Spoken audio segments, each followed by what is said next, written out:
topic because it's a very important topic actually.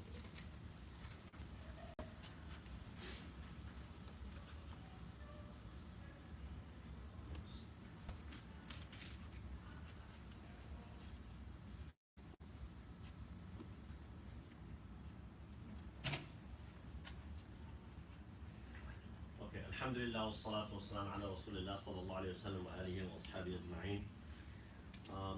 So I'm going to ask you to do two things real quick. If you don't mind, for those taking notes, for those not, you could just take your phone out and you could kind of just write this down on your own. I want you to write down three things that your parents would definitely be okay with you becoming after college. Something that you know that they want you to be. Something like some of you are probably studying pre-med, some of you are studying pre-law, I don't know, engineering, it doesn't matter. Just write three things down that you know that your parents really want you to be.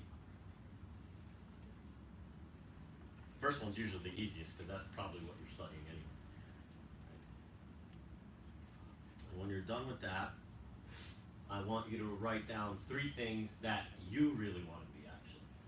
And it could be the most random thing. It could be, I don't know, a reporter.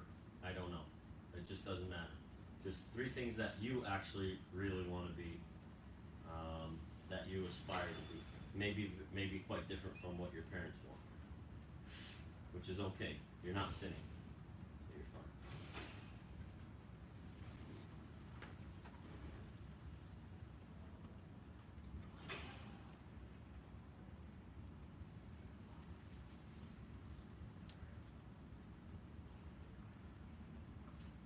All right, and after that, I want you to write the person that you're most you look up to the most as a role model, whether that be Jeff Bezos, the founder of Amazon, or Prophet Muhammad sallallahu alaihi wasallam, literally the one that you see, and you're not religious. I know there's a double negative there. If you don't choose someone like the Prophet Muhammad sallallahu alaihi wasallam, although we all aspire to do that, but nonetheless, the one that you know in your life that kind of really just you're like, wow, if I could be like that. I'll be honest with you. When I was in college, and most of my professors used to tell me you should attend class more because politics will lead to less success, and engineering will lead to more success. So what I did my own background research to see if there was politicians who were electrical engineers, and Mike Bloomberg was. So, and then I told, my professor, I said, well, Mike Bloomberg is a multi-billionaire. He was an electrical engineer, and he went into politics. So he said, I didn't know that. You're dismissed from class. So he let me leave. I don't know if professors do that anymore, but that was my time, 10 years ago or so. But that's still good stuff. Anyhow, so you did that? Everybody got that down? Now I want you to listen to this story that happened at the previous nation before the time of the Prophet ﷺ, and then understand where I'm going with those couple questions. The Prophet ﷺ, throughout history, he told us about infants who actually spoke when they were young. One of which was the Prophet Jesus, the Prophet Isa alayhi salam, who you know very well in great detail. His story is in the Quran. And the other one is the baby at the time of Jurayj, which was a pious man, a pious Muslim, also in a previous nation to the Prophet's time. And then there's this child we're going to speak of today. And Abu Hurairah radiallahu anhu, he mentioned that there was a woman from Bani Israel who was Muslim at the time. Oh, Jazakallah khair. May Allah reward you. So this is bubble tea, yeah? Here we go. All right? I'm telling you, if I get wider as the semester goes on, it's your fault. All right. So anyhow, the Prophet ﷺ told us about a woman at the time of Bani Israel who had a newborn child, and she was breastfeeding her child. And this child actually spoke as a child, spoke in its infancy. And why is this important? Because we mentioned that we're going to be speaking about stories about people, just ordinary people like us, and things that will allow us to think differently and act according to the Prophet ﷺ example and what he told us. So this woman, while she was breastfeeding her child, and the Prophet ﷺ, to show you the level of detail that the companions used to narrate, they even did this. The Prophet ﷺ, he said there was a child suckling from his mother. She was breastfeeding him, and he went like this to show that the kid was actually doing it, and it wasn't a metaphor. Some of the companions said, and some of the scholars said, that the reason the Prophet ﷺ did this is to show you that this was a real infant, that he really spoke, and it wasn't like a dream or a metaphor or symbolic. So the Prophet, and Abu Hurairah radiallahu anhu even does this when he narrates the narration. And I'm showing you that he did this with his index finger, and you understand that as you heard it from me as well. So as she's breastfeeding her child, and her son is suckling from her, a handsome rich man, wealthy rich man passed by her. So upon seeing this, the baby's mother said to Allah, she made dua to Allah, "Oh Allah, make my son like him." This is really interesting because, our parents want the best for us, right? Here's this wealthy, handsome looking man with power and politics, walks, down the road, and she sees him and says, "Oh Allah, make my son like him." And then he stopped suckling. He went like that. He said, "Oh Allah, do not make me like this man." The child looked at the man, turned to Allah, said, "Oh Allah, do not make me like this man," and then went back suckling from his mother. So she was like shocked by this, obviously. If your kid spoke, right, this is a big deal. This is nothing, this is not a prophet, this is not someone special in regards. We don't even know this child's name. We don't even know his mother's name. But yet, Allah Azza wa Jalla allowed this miracle to happen. So, exemplifying the baby, the Prophet Abu Hurairah said, "It's as if I still see the Prophet suckling on his finger." And he imitated that.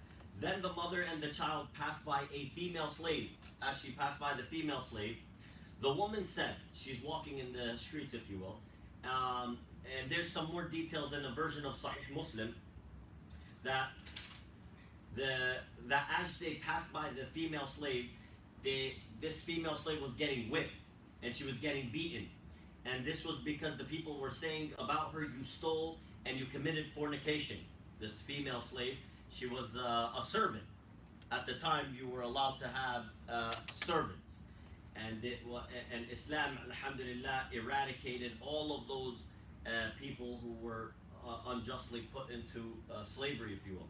And just as a side note, even though some people will say that the rules of slavery still exist in Islam, this is the worst statement someone could say. All right? If you wanted a better term for it, it's called bonded servitude. Because the slavery that we all know throughout history, including the slavery at the time in the United States itself, this is all 100% against Islam since the Prophet ﷺ, with any prophet. This is absolutely not allowed whatsoever. But I wouldn't want to get into that side note. Perhaps it's for a different topic time. But there's a long, very good study and research done by Dr. Abdullah Hakim Quick, who used to lecture at the University of Toronto, and you can see how he mentioned that translating a riq or an abid, a person in servitude to another person, is very bad to translate it as slaves, because it has a connotation in history that's just not allowed. Nonetheless, anyhow, here's this female servant, if you will, that's being beaten by people, and they're screaming at her that you stole and you committed fornication. And she heard this woman, as she's being beaten, making dua to Allah, "Oh Allah, you're the only one I depend on, and you're the only one I resort to. You're the only one I depend on and I resort to." So the mother then turned to Allah. She said, "Oh Allah, do not make my son like her. Do not make my son like this woman." Yani to come out, wind up in servitude, wind up being beaten, wind up stealing, wind up committing fornication. No one wants that for their kid. So here's a mother who's a typical parent. And this is what your parents want of you. They want you to be very successful in life. And I think I mentioned this. Was it here or was it a different place? I can't remember. But I want you to never forget this. No, it wasn't here. That your parents, your parents are the only human beings on the face of this planet that want you to do better than them. Never forget that. Not even your own brothers and sisters. That is 100% the case. That is the 99% rule. Everyone has these weird parents every now and then, but nonetheless, but for the most part, your parents wish to see you way more successful than them. And they feel so content, that when they see you graduated college, it's a big deal for them. That when you get married, it's a big deal for them. That when you get your house, hopefully in a halal way, it's a big deal for them. That it's like, almost like you're an extension of them. And they don't mind that. They like that. They love for you to do all of these nice things. Right? So you can tell, and here's that same attitude that this mother has with her child. She sees this wealthy man coming down, handsome, power, and whatnot, and wealth. She says, oh Allah, make him like this. And the child asks Allah not to. So here, the mother says to Allah, oh Allah, do not make my son like her. So he stopped suckling, and he took it, and he looked at his mother and said, oh Allah, make me like her. Turned to Allah, he said, oh Allah, make me like that woman. This is a weird request by this child. Why? Because the mother replied. She said, may you have a sore throat. I hope you get a sore throat. She said, a handsome man passed by, and I said to Allah, oh Allah, make my baby like him. But you replied, oh Allah, do not make me like him. And then we passed by this female slave who was being beaten by people, who said that she stole and she committed fornication. And I said, oh Allah, do not make my baby like her. And you turned to her, face her, and then supplicate to Allah, oh Allah, make me like her. She said, what is this? That's weird. Nobody wants that for their child. And then the true story comes out. He said, the baby explained. He said, that man that you thought of success, that had all of this dunya, he actually was a tyrant. And thus I said, oh Allah, do not make me like him. But instead, let me be like this woman who they accuse of stealing and committing fornication, when in fact she neither stole and she did not commit fornication. So therefore I asked Allah, oh Allah, make me like her. And the reason I say this is very important, because so many people go throughout life and all they try to do is emulate and imitate people who are successful, defined as successful by who? By society. And you see people who are shamed, indigenous people. We start declaring words like third world countries. Third world countries, why? So we can make sure we have different classes of countries throughout the world. It's the worst statement I've ever read in economics. Third world country. I don't even like to use it. And if you actually, and as a person of academia who's studying, you have to start looking at the details behind these studies. Like, for example, when you sit there and you look at people who are less fortunate, if you want to call it that, even if you want to call it that, because maybe they think you're the less fortunate one, right? You think they sit there in their little towns, unknown, called indigenous, called third world, and yet they look at us and we have our electronics, we have our gadgets, we have a machine that washes clothes, we have a machine that washes dishes, we have machines that sweep the floor, we have machines that mop the floor, one's being invented that will fold laundry soon. Machines that do everything, and we have no barakah in our time. And we still can't visit family. And we still can't sit down and do small things. We still can't figure out family vacations. We can't enjoy one's presence. So they actually may feel bad for us. And we may be looking at them saying, look, these poor people, they don't have an Apple iPod. So what? You see? But what's on the surface, no one knows. But what Allah Azza wa Jal is teaching us by this story through the Prophet Muhammad ﷺ, is that you should care the most about how you carry yourself throughout life, so prepare yourself for the akhirah. Because people will go through this dunya being very, very successful, extremely successful. And that success is defined by people. Like I mentioned to you about this third world country, which I have a real pet peeve about. One of the leading indicators of a country being determined if it's third world or not is the number of toilets that are in the country. That is bonkers.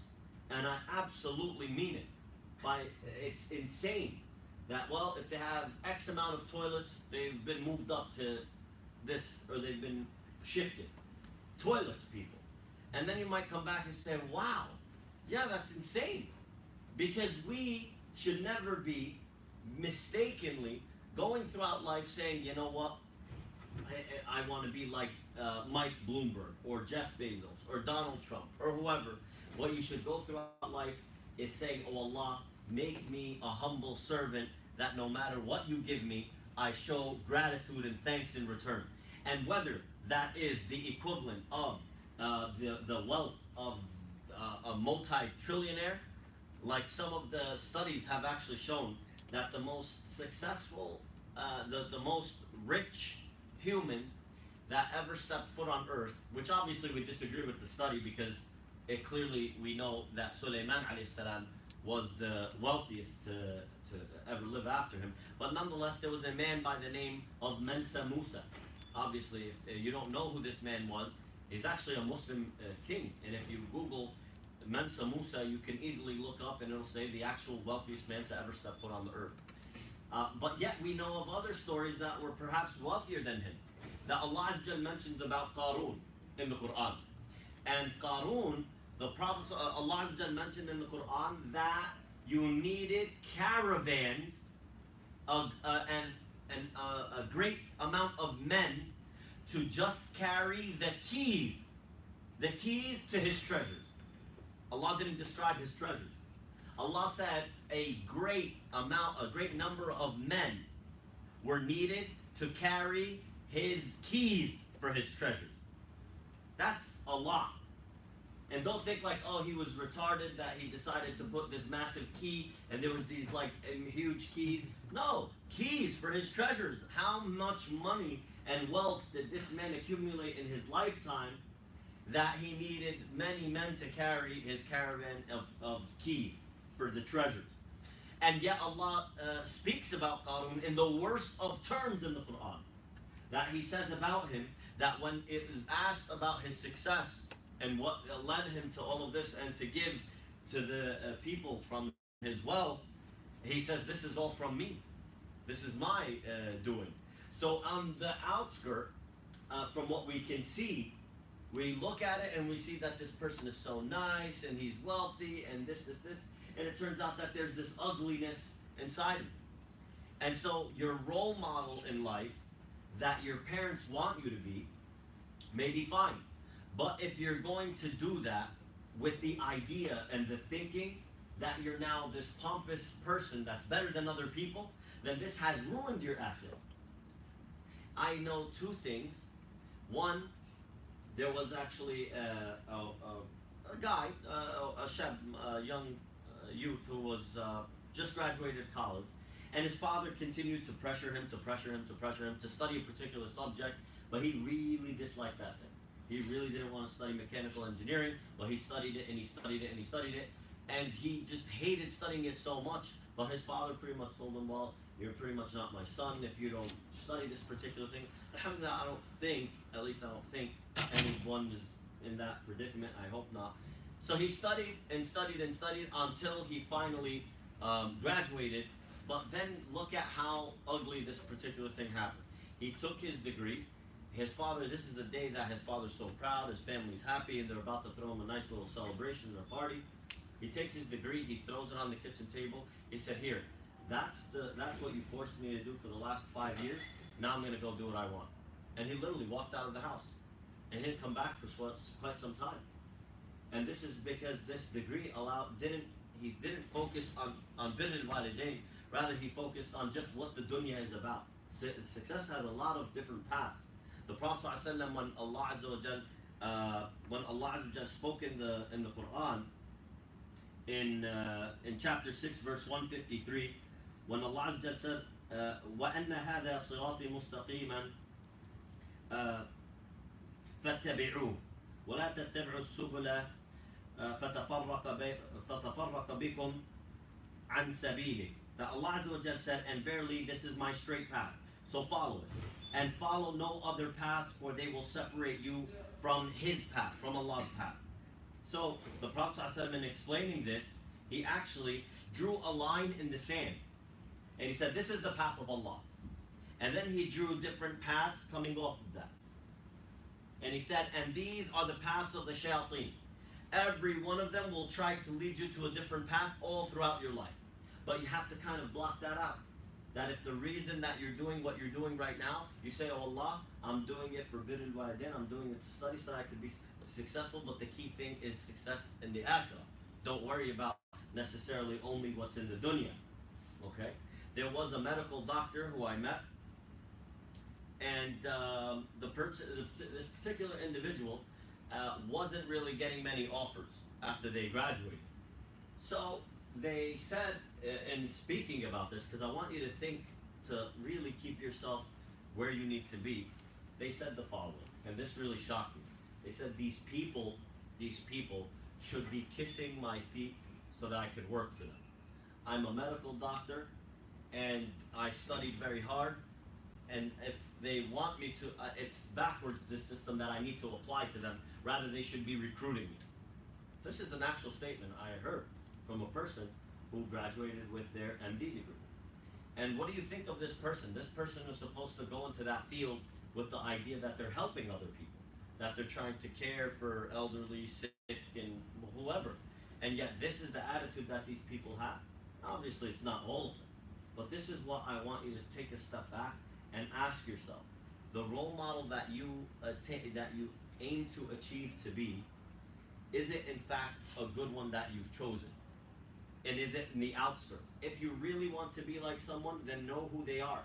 So if you really have this person, this ideal figure in your mind, that they're so successful, that they're so popular, and they're so ABC, do you really know them inside and out, that this is the person you're willing to take a risk on, that to follow your entire life following, so that you can jeopardize your asset, right? Like, may Allah protect us. Growing up in this country, it has a lot of excellent different things that we can follow culturally, and certain things that we should not.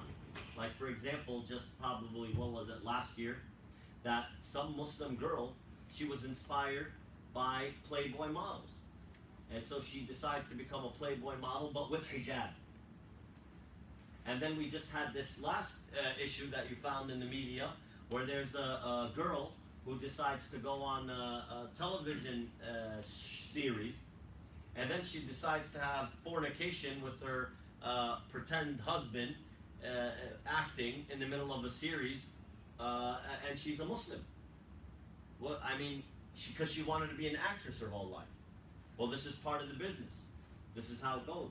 And then her father publicly announces that I have nothing to do with this girl. She's not my daughter, and I have nothing to do with this girl, if this is what this Hollywood business is all about. So, but on the outside, it looked like fun. It looked like the popularity, the red carpet, the interviews, the TMZ shows, and whatever else exists out there. And then she sits there disgracing this religion, and not this religion, herself, and in this regard, just for what? For a little bit of fame, and to achieve what she always wanted to be. So maybe we ought to rethink what we want to be. And that's why I'm wanting you to write it down. To take a step back and say, yeah, you know what? Maybe Mike Bloomberg isn't all that. Maybe Donald Trump isn't all that. Maybe Jeff Bezos isn't all that. Maybe these particular people aren't who they thought we think they are. But rather follow and emulate the examples that the Prophet ﷺ gave us, which the Prophet ﷺ mentioned 4 women in the history that have perfected their iman and perfected their religion.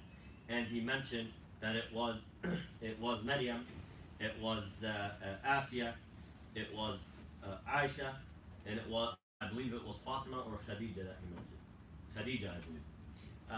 So these are women in history that the Prophet ﷺ gave our sisters to emulate. And we have the Prophet Muhammad ﷺ as the best example for all of us to emulate and imitate in our life. So maybe we should take a step back and think about these role models and who we really choose to, dictate the next couple years or before you graduate. And that's something very important, because even though our parents want something for us, we're not disrespectful to tell them, well, I don't want to be that, and that's not.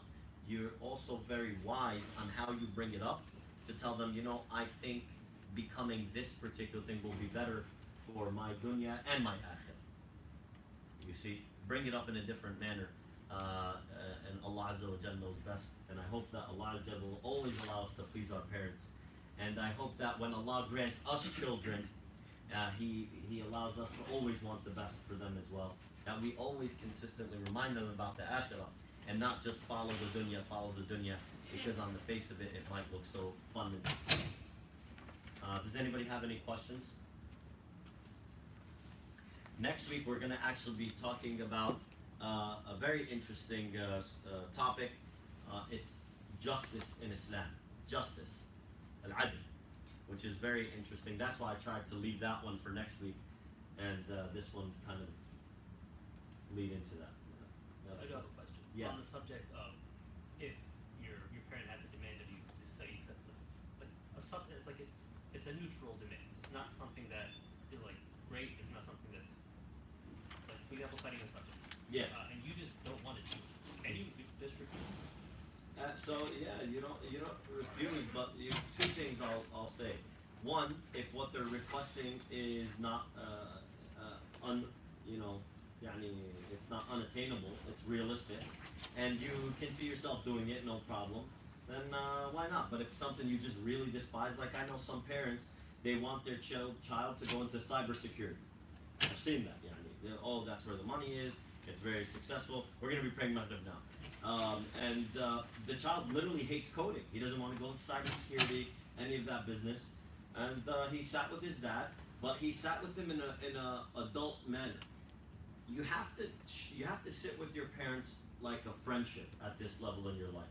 You have to sit and talk to them and say, listen, I know that this is in high demand, but this is also in good demand as well. Show your point of view, because your father doesn't want you to, the same, thing that they mention. They'll always mention a garbage man and all this stuff, whatever. It's just not right, because some people are very successful garbage men, but I don't want to get into that whole thing. But nonetheless, you bring your point of view. You have that discussion, Especially you have to have that discussion if your father's paying for your education, because you also don't want him to upset the bank, and then he decides that you go fund it yourself, because that's also problematic, right? Then you fall into all sorts of things. So I would say that it's more of a discussion. This is a family matter, and you have to be open with that. But I know, like here, I'll give you the opposite side. Some parents say to their children, medical doctor, period. And literally there's a period. It is not up for discussion. They won't even allow them to entertain the idea of dental school, not even pharmacy school. 0, MD, done. Well, here's the problem with that. Their parent isn't paying for it. That's a problem. Because now you want me to go take $250,000 of usurious loans, right? Or 300, 400,000, depending on what school you got into, just to please your parents. Then we say no. You can't go down that path. You see what I'm saying? So it can be from both sides. But nonetheless, make it a discussion. You have to have these discussions with your family. Because at the end of the day, they also want to make sure you're doing well, especially on the male side, because you're responsible financially for them. So they're kind of like, wow, he's going to go study journalism? What are you going to do with that? You're going to write a book? And you got to tell them yes. Well, look at Harry Potter and that lady doing all right, right? First billionaire author. But nonetheless, you sit here and, I don't know how you're going to bring it up that, hey, Dad, I want to study literature. I don't know what he's going to, he might kick you out. But, you have to come back in and you have to have a reasonable talk with them. It's all about, there's no haram and halal there. You have to have that discussion. Well, I want you to keep in mind what you're studying, what you're doing, change your intention. If you have a role model of X, if you really know that person, like your dad or your mom or your aunt, your uncle, you know that person inside out, excellent role model. But if you're sitting there saying one of these guys who might turn out to be a tyrant for all we know, like what happened in this story, then it may not have been following a particular good individual. Any questions on the sister's side? No? أقول قولها أستغفر الله ولكم بسم الله الرحمن الرحيم والعصر إن الإنسان لفي خسر إلا الذين آمنوا وعملوا الصالحات تواصوا بالحق وتواصوا بالصبر. So next week it's Tuesday, 6 o'clock inshallah, back to the regular schedule, and the topic inshallah will be justice in Islam. Assalamu alaikum. to shake this up a little bit. This looks like a science experiment. Somebody want to call the adhan?